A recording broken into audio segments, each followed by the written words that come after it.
Ward number 56 में सेवारत सफाई कर्मचारी संजय को कब मिलेगा न्याय? दिल्ली नगर निगम में रामराज्य स्पष्ट दिख रहा है। जब सरकारी निगम कर्मचारी ही परेशान है तो दिल्ली की पब्लिक का क्या हाल होगा, जरा सोचिए। क्या ऐसा हो सकता है कि आप एक सरकारी कर्मचारी हो और आपको वेतन न मिले?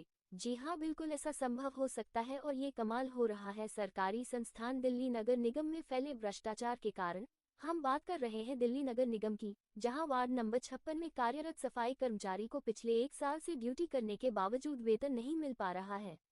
आपको बताते चले कि केशवपुरम जोन के हाई-फाई वार्ड संख्या 56 शालीमार बाग, जहां से पूर्व पार्षद रही है माननीय मुख्यमंत्री रेखा गुप्ता जी, वही वार्ड नंबर 56 में सेवा देने वाले सफाई कर्मी संजय की, जिसे अपने वरिष्ठ अधिकारियों की हठधर्मिता और भ्रष्ट आचरण के कारण पिछले 1 वर्ष से महज एक दस्तखत के लिए विभाग के चक्कर काटने पड़ रहे हैं। उनकी प्रतिदिन ड्यूटी करने के बाद भी उन्हें वेतन नहीं दिया जा रहा है।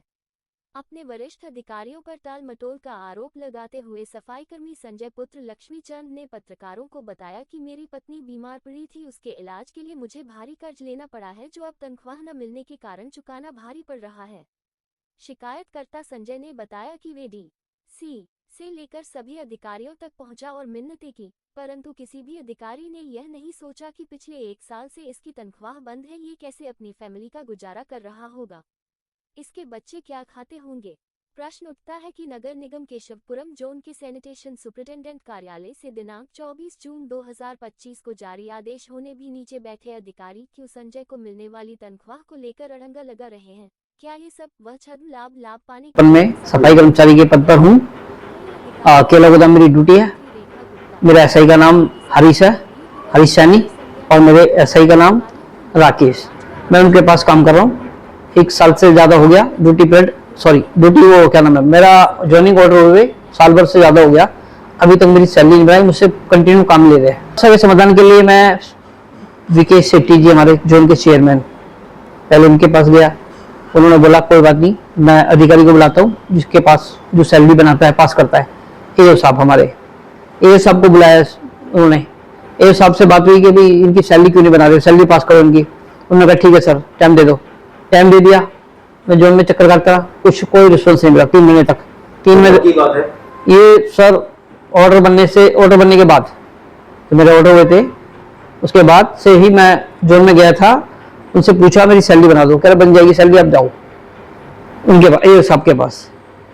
तो उसके बाद भी कोई रिस्पॉन्स नहीं मिला। फिर उसके बाद मैं गया अपने एसएस के पास, जो मेन जोन के हमारे जो सफाई कर्मचारी के सबसे बड़े हेड है, उनका नाम है सुशील कुमार जी, एसएस।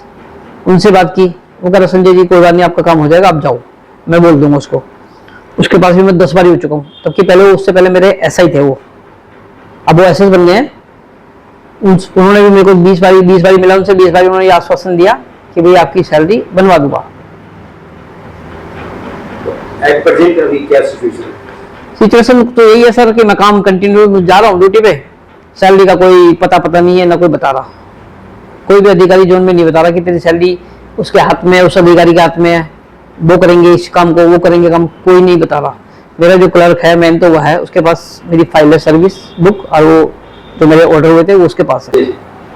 सर मेरी वाइफ हॉस्पिटल में एडमिट थी, मैंने कर्जा लिया, बहुत भारी कर्जा लिया। कर्जा लेकर अपनी वाइफ का इलाज किया कि वो मरते मरते बची। वो उनकी हालत कुछ ज़्यादा सीरियस कंडीशन हो गई थी, जो मुझे मजबूरी में उनको हॉस्पिटल में जाना पड़ा। वहाँ मैंने इलाज कराया, कर्जा लेकर, भारी कर्जा लिया, इलाज कराया उनको। अब वो ठीक है, लेकिन कर्जा मेरे पे इतना हो गया कि मैं पहले से ऑलरेडी कर्जे में था, क्योंकि सैलरी ना मिलने के कारण मैं अपना घर का खर्चा कैसे चला रहा था, कोई नहीं जानता था इस बारे में।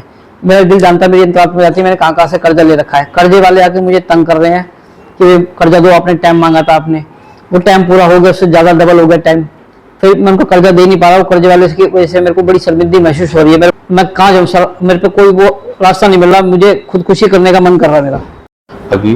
बाकी ये अपील है रेखा गुप्ता जी से, इमीडिएटली वहाँ के डीसी को इस मामले के बारे में उससे संज्ञान लीजिए कि अभी तक 1 साल से ये सैलरी क्यों नहीं रिलीज हो पाई है इनकी।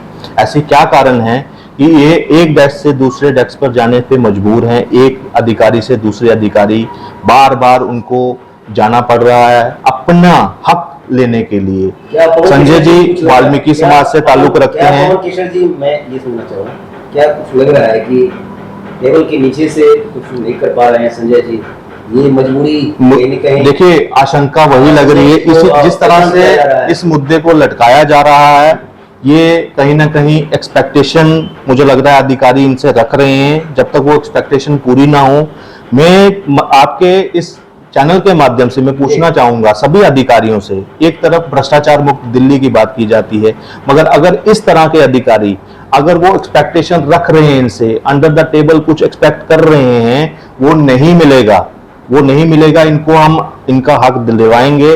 संजय जी वाल्मीकि समाज से ताल्लुक रखते हैं और मैं आपके चैनल के माध्यम से सभी जितनी भी यूनियंस हैं, जितनी भी सफाई अधिकारी की यूनियंस हैं, कमीशंस हैं, उनको भी मैं एक बताना चाहूंगा कि आपको इन मुद्दों को उठाने के लिए ही आपको यूनियन में रखा गया है, कमीशन में बिठाया गया है। अगर आप इनकी हल नहीं कर पाओगे तो आपका वहां बैठना भी मुझे लगता है कि वो जस्टिफाई नहीं होता। आप जल्द से जल्द इनका जो वीडियो को देख रहा है इमीडिएटली, इसमें केशवपुरम जोन है ये, और कौन सी वार्ड है? Ward number 56। वार्ड नंबर 56 में ये कार्यरत हैं, वहां ड्यूटी कर रहे हैं। मैं हम अनीता जी से भी, पार्षद से भी कहता हूं कि इस मामले का संज्ञान लें, जल्द से जल्द इनको जो है इनका परेशानी दूर करें, इनको सैलरी जो 1 साल की पेंडिंग है वो दिलवाने की कोशिश करें।